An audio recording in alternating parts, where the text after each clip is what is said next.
మా latest videos కోసం మా ఈ తెలుగు న్యూస్ ఛానల్ సబ్స్క్రైబ్ చేసి గంట సింబల్ యాక్టివేట్ చేసుకోండి. రేపు మంగళవారం సప్తమి. పచ్చిగడ్డితో ఇలా చేశారంటే అపర కోటీశ్వర్లుగా మారిపోతారు. మంగళవారం సప్తమి తిథి నాడు పచ్చిగడ్డితో ఇలా చేస్తే మీ ఆస్తులు, డబ్బు రెట్టింపవుతాయి. ఆస్తుల పరంగా, డబ్బుల పరంగా ఉన్న సమస్యలు తగ్గుతాయి. ఇప్పుడు ఉన్న కాలంలో డబ్బే మనిషి జీవితాన్ని నడిపిస్తుంది. డబ్బు ఉన్న వాడిదే అధికారము. మనిషి పుట్టిన దగ్గర నుండి చనిపోయే వరకు అతని జీవితం డబ్బుపై ఆధారపడి ఉంటుంది. ఆర్థిక సమస్యలు పెరుగుతూ ఉంటే జీవితంలో సమస్యలు కూడా పెరుగుతూ ఉంటాయి.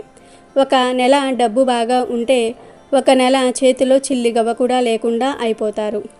లోన్స్ అని, స్కూల్ అని, కాలేజీ ఫీజులని ఇలా రకరకాలుగా డబ్బు ఖర్చు అవుతూ ఉంటుంది. మరికొందరికి డబ్బు పరంగా సమస్యలు ఉండకపోయినా ఆస్తుల పరంగా సమస్యలు ఉంటాయి. ఇలా డబ్బు ఉన్నవారికి, డబ్బు లేని వారికి ఏదో ఒక సమస్య ఉంటుంది. మీ జీవితంలో ఎలాంటి సమస్య ఉన్నా రేపు మంగళవారం సప్తమి నాడు పచ్చిగడ్డితో ఒక పరిహారాన్ని చేయండి. ఈ పరిహారం చేయటం వల్ల మీ జీవితంలో ఉన్న సమస్యలన్నీ కూడా తీరిపోయి మీరు అపర కుబేరులవుతారు. మరి పచ్చిగడ్డితో మంగళవారం సప్తమి రోజు ఏం చేయాలో ఇప్పుడు మనం ఈ వీడియోలో వివరంగా తెలుసుకుందాము. పచ్చిగడ్డితో పరిహారం చేస్తే మీ జీవితం పచ్చదనంతో అందే ఆనందంతో నిండిపోతుందని, కష్టాలు దరిచేరవని పండితులు చెప్తూ ఉన్నారు. పచ్చగడ్డితో ఇప్పుడు మనం చెప్పుకోబోయే విధంగా చేసి ఆ గడ్డిని ఒక చోట పెడితే మీ సంపాదన విపరీతంగా పెరిగిపోతుంది. తిండికి, ధనానికి దేనికి లోటు ఉండదు. అంతేకాదు మీ సంపాదనను, మీ ఎదుగుదలను చూసి ఏడ్చేవారు కూడా మారిపోతారు. ఈ పరిహారానికి అంతటి శక్తి ఉంది. మీ కుటుంబంలో ఎంతమంది సంపాదిస్తే అంత మంచిది. సంపాదన ఒక్కసారిగా పెరిగిపోతుంది. ఈ పరిహారం చేస్తే మీరే ఆశ్చర్యపోతారు. ఈ పరిహారం మంగళవారము సప్తమి తిథి కలిసి వచ్చిన రోజునే చేయాలి అని పరిహార శాస్త్రంలో చెప్పబడింది. అలాగే ఈ పరిహారం చేసే రోజు ఇంటిలో మాంసాహారం వండకూడదు. ఇంట్లోని వారెవరూ కూడా మాంసం కూర తినకూడదు. చాలా నిష్టగా చేయాలి. స్నానం చేసి చేయాలి. ఉదయాన్నే చేయాలి. మరి ఈ పచ్చిగడ్డితో పరిహారం ఎలా చేయాలో తెలుసుకునే ముందు బంధాలపై మోహం పెరిగి చివరికి ఆ వ్యక్తి ఎలా మారాడో ఒక కథ ద్వారా తెలుసుకుందాం. ఈ కథ చాలా అద్భుతంగా ఉంటుంది. స్కిప్ చేయకుండా చూడండి. అలాగే మా వీడియో నచ్చితే లైక్ చేసి షేర్ చేయండి. అలాగే మా ఛానల్ని కూడా సబ్స్క్రైబ్ చేసుకుని మాకు సపోర్ట్ చేయండి. ఒక సాధువు నడిచి వెళ్తూ అలసటగా ఉంటే ఒక చెట్టు కింద కూర్చున్నాడు. ఎదురుగా ఉన్న ఇంట్లోని గృహస్థుడు ఆయన్ని చూసి తమ ఇంట్లోకి వచ్చి కొంచెం సేపు విశ్రాంతి తీసుకోమని కోరాడు. సాధువుకు మంచి భోజనం పెట్టి చీకటి పడింది కదా, ఈ పూటకు ఇక్కడే ఉండమని కోరాడు ఆ ఇంటి యజమాని. మాటల్లో తన కష్టసుఖాలు ముచ్చడిస్తూ, యజమాని ఏమిటోనండి, సంసారంలో సుఖం లేదండి, మీ జీవితమే హాయి అన్నాడు. వెంటనే ఆ సాధువు, అయితే నా వెంటరా, నీకు మోక్ష మార్గం చూపిస్తాను అన్నాడు. యజమాని కంగారు పడుతూ, అలా ఎలా కుదురుతుంది, నా పిల్లలు చిన్నవాళ్ళు, వాళ్ళను పెంచి పెద్ద చేయాలి కదా అన్నాడు. సాధువు మాట్లాడలేదు. కొన్ని సంవత్సరాలు గడిచాయి. ఆ సాధువు మరలా అదే మార్గంలో వస్తూ ఆ ఇంటిని చూసి ఆగాడు. ఆయన్ని చూసి యజమాని సాదరంగా ఆహ్వానించి అతిథి మర్యాదలు చేశాడు. మాటలలో సాధువు అన్నాడు, పిల్లలు పెద్దవాళ్ళు అయ్యారు కదా, నా వెంటరా, నీకు మోక్ష మార్గం చూపిస్తాను అని అన్నాడు. యజమాని తడబడుతూ, ఇప్పుడే కాదు స్వామి, పిల్లలు స్థిరపడాలి, వాళ్లకు పెళ్ళిళ్ళు చేయాలి అన్నాడు. ఇంకా కొన్ని సంవత్సరాలు గడిచాయి. సాధువు మళ్ళీ అదే అడిగాడు. ఈసారి యజమాని జవాబు కొంచెం విసుగ్గా, పిల్లలకు డబ్బు విలువ తెలియదు, అందుకని నేను దాచిందంతా ఆ చెట్టు కింద పాతిపెట్టాను, వీలు చూసుకొని చెప్తాను, ఒక పెద్ద ఇల్లు కట్టాలి, మీలాగా నాకు ఎలా కుదురుతుంది అన్నాడు. ఇంకా కొన్ని సంవత్సరాలు గడిచాయి. సాధువు మళ్ళీ అదే మార్గంలో వస్తూ ఆ ఇంటి వంక చూడకుండా వెళ్ళిపోతూ ఉండగా ఆ యజమాని కొడుకు గమనించి ఆహ్వానించాడు. అతను తమ తండ్రి మరణించాడని చెప్పాడు. సాధువుకు కొంచెం బాధ అనిపించింది. ఆతిథ్యం స్వీకరించి బయటికి వచ్చాడు. చెట్టు కింద ఒక కుక్క కూర్చుని ఉంది. సాధువు అనుమానంగా దాని వంక చూశాడు. సందేహం లేదు, యజమాని కుక్కగా పుట్టాడు. సాధువు మంత్రజలం దాని మీద చల్లి, ఏమిటి నీ పిచ్చి మోహం, కుక్కగా పుట్టి ఇంటికి కాపలా కాస్తూ ఉన్నావా, నా వెంటరా, నీకు మోక్ష మార్గం చూపిస్తాను అన్నాడు. సాధువుతో కుక్క రూపంలో ఉన్న యజమాని ఇలా అన్నాడు, నేను రాను, ఎందుకంటే నేను డబ్బు ఇక్కడ దాచిన సంగతి పిల్లలకు చెప్పలేదు, ఎవరూ దోచుకోకుండా చూడవలసిన బాధ్యత నాదే కదా అన్నాడు. మళ్ళీ కొన్నాళ్లకు సాధువు ఆ దారిన వస్తూ ఆ ఇంటి వైపు చూశాడు. కుక్క కనబడలేదు. పక్కవారిని అడిగితే అది చనిపోయిందని చెప్పారు. అయినా సాధువు అనుమానంగా చుట్టూ చూస్తూ ఉంటే చెట్టు కింద ఒక పాము కనిపించింది. పరీక్షగా చూశాడు. ఖచ్చితంగా ఆ యజమాని మళ్ళీ పాముగా పుట్టాడు. సాధువు మంత్రజలం చల్లి, ఇంకా ఈ ఇంటిని వదిలి వెళ్ళవా, నా వెంటరా, నీకు మోక్ష మార్గం చూపిస్తాను అన్నాడు.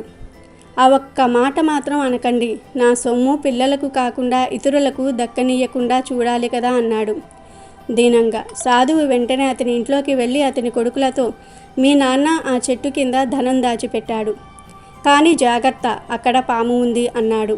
అనగానే కొడుకులు ఎగిరి గంతేసి కర్రలు తీసుకొని బయలుదేరారు. తన కొడుకులే తనను కర్రలతో చావగొడుతూ ఉంటే అతను దీనంగా సాధువు వంక చూశాడు. కానీ అప్పటికే చాలా ఆలస్యమైంది. మనం కోరినప్పుడు పున్నమి రాదు, ఇష్టపడినప్పుడు వసంతం రాదు, చూడాలనుకున్నప్పుడు ఇంద్రధనుస్సు రాదు, అలాగే ఆశించినప్పుడు ఆత్మీయులు మనకు దొరకరు. జీవితం ఆనందమయమయ్యేది కోరుకున్నవి పొందినప్పుడే కాదు, పొందినవి ఆస్వాదించినప్పుడు కూడా జీవితం ఆనందమయం అవుతుంది. మనలోని స్వార్థం, గర్వం మంచు బిందువులా కరిగిపోవాలే తప్ప అగ్నిలా మనల్ని దహించి వేయకూడదు. మనలోని మంచిదనం, ప్రేమగుణం పువ్వులా ప్రతిరోజు వికసించాలే గాని ఎడారిలా మనల్ని ఒంటరి చేయకూడదు. ఇదే మనకు శనీశ్వరుడు తెలియజేశాడు. ఇక వీడియోలోకి వస్తే, రేపు మంగళవారం సప్తమి తిథి రోజు చక్కగా ఇంటిని శుభ్రం చేసుకొని తలకు స్నానం చేసి శుభ్రమైన దుస్తులను వేసుకొని మీ దగ్గరలో ఉన్న పచ్చిగడ్డి దగ్గరకు వెళ్ళి పచ్చిగడ్డిని కొంచెం తెప్పి ఇంటికి తీసుకుని రండి. ఆ తర్వాత ఒక గిన్నెలో పసుపు నీళ్లు తీసుకొని పచ్చిగడ్డిని అందులో వేసి కడగండి. ఆ గడ్డిని ఒక ప్లేట్లోకి తీసుకొని ఆ ప్లేట్ను లక్ష్మీదేవి పటం ముందు ఉంచండి. లక్ష్మీదేవిని పూజించండి. ఆ తర్వాత ఒక వైట్ పేపర్ తీసుకొని మీకు ఉన్న ఆస్తి సమస్యలు, డబ్బు సమస్యలు రాయండి. బ్లూ పెన్తో రాసి చివరిలో శ్రీ లక్ష్మీయే నమః అని రాసి 2 గీతలు గీయండి. వీడియోలో చూపించే విధంగా గీయండి. ఇప్పుడు అందులో మీరు తెచ్చిన పచ్చిగడ్డిని పెట్టండి. ఆ గడ్డిపై పసుపు, కుంకుమ వేసి లక్ష్మీదేవికి మీ సంకల్పం చెప్పుకోండి. మీరు పేపర్లో రాసిన సమస్యలు త్వరగా తీరిపోవాలని కోరుకోవాలి. ఆ తర్వాత ఆ పేపర్ను డైరెక్ట్గా బీరువాలో లాకర్లో పెట్టుకోవాలి.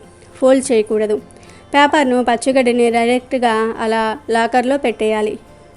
బీరువాకు నమస్కారం చేసుకోవాలి. ఇది చాలా ఈజీ పరిహారం, రూపాయి కూడా ఖర్చు లేని పరిహారం. ఈ పరిహారం చేస్తే మీరు ఖచ్చితంగా అపర కుబేరులవుతారు. పచ్చగడ్డితో ఈ పరిహారం చేస్తున్నట్లుగా ఎవ్వరికీ చెప్పకండి. అలాగే ఈ పరిహారం చేసిన రోజు మాంసాహారం తినకండి.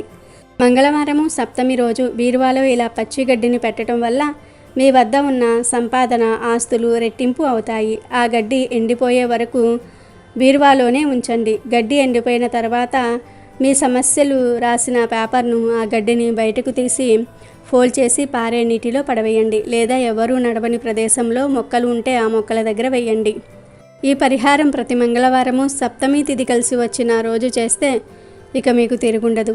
మరి ప్రతి ఒక్కరూ కూడా రేపు మంగళవారము సప్తమి తిథి నాడు ఈ పరిహారాన్ని చేసి కోటీశ్వర్లుగా మారిపోండి. మంగళవారం కుజునికి సంకేతం. కుజుడు దరిద్రపుత్రుడు. కుజగ్రహం భూమి పరిమాణం కన్నా దాదాపు సగం చిన్నదిగా ఉంటుంది. భూమిపై నివసించే వారికి కుజగ్రహ ప్రభావం ఎక్కువగా ఉంటుంది. కుజుడు కలహాలకు, ప్రమాదాలకు, నష్టాలకు కారకుడు కనుక కుజగ్రహ ప్రభావం ఉంటే మంగళవారం నాడు శుభకార్యాలను తలపెట్టరు.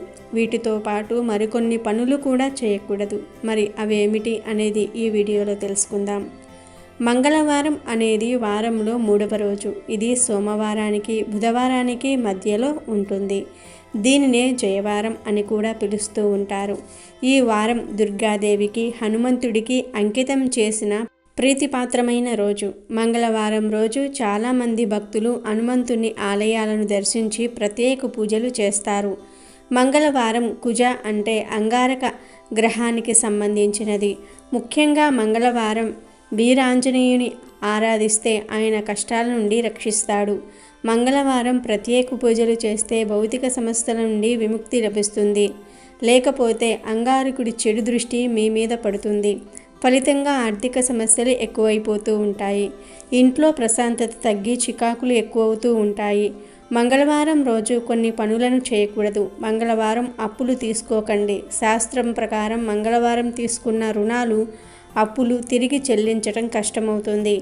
మంగళవారం పొరపాటున కూడా అప్పులు చేయవద్దు. మంగళవారం రోజున నూతన బట్టలను అంటే కొత్త బట్టలను కొనుగోలు చేయవద్దు. అలాగే కొత్త బట్టలు మంగళవారం ధరించకూడదు కూడా. ఎందుకంటే ఈరోజు కొత్త బట్టలు ధరించటం వలన అవి ఇతర కారణాల చేత చిరిగిపోతాయి అనే నమ్మకం ఉంది. ఈరోజు ధరించిన నూతన వస్త్రాలు ఎక్కువ రోజులు మన్నవు. హిందూ సాంప్రదాయం ప్రకారం శుక్రవారం రోజు నూతన వస్త్రాలను కొనుగోలు చేయటం, ధరించటం పవిత్రంగా భావిస్తూ ఉంటారు. మంగళవారం ముఖ్యంగా మసాజ్, మాలిష్ లాంటివి అస్సలు చేయవద్దు. ఎందుకంటే దీని వలన ఆరోగ్యంపై ప్రభావం పడుతుంది. మంగళవారం మసాజ్ చేయించుకోవటం వలన తలనొప్పి లేదా శరీరంలో తెలియని బాధలు వస్తాయి. ఫలితంగా అనేక వ్యాధులను ఎదుర్కోవలసి ఉంటుంది. హెయిర్ కట్, షేవింగ్ వంటివి ఈరోజు చేస్తే ఆయుక్షీణం, ఇంట్లో చికాకులు మొదలవుతాయి. మంగళవారం మర్చిపోయి కూడా హెయిర్ కట్, షేవింగ్, గోర్లు తీసుకోవద్దు. ఆయుష్ తగ్గిపోతుంది. సమాజంలో గౌరవ మర్యాదలు కూడా తగ్గుతాయి. మంగళవారం షేవింగ్ చేసుకోవటం వలన శారీరక సమస్యలతో బాధపడే అవకాశం ఉంది. మంగళవారం సంధ్యా సమయంలో నిద్రించటం నిషిద్ధం. కొత్త బూట్లు కూడా ఈరోజు ధరించవద్దు. శనితో సంబంధం ఉన్న మంగళవారం కొత్త దుస్తులతో పాటు కొత్త బూట్లను కూడా ధరించవద్దు. కొత్త బూట్లు వేసుకోవటం వలన గాయాలు అవుతాయి. అంతేకాదు డబ్బు కోల్పోయే ప్రమాదం కూడా ఉంది. అంగారక గ్రహం చెడు ప్రభావాన్ని కలిగిస్తుంది.